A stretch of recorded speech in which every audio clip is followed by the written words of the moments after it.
Yan, ang lalaking isda. Galing kay Robert.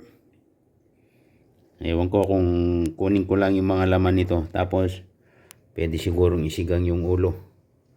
Oh, laki oh.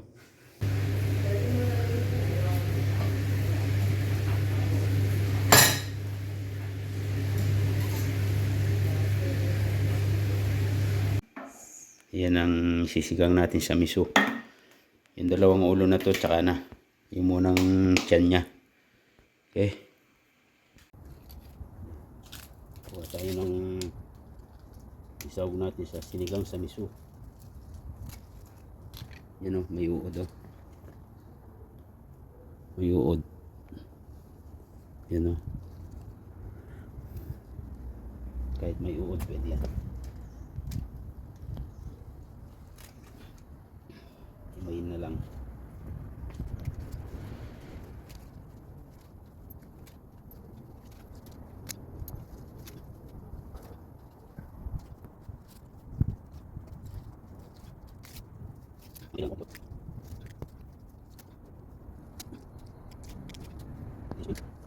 Natin.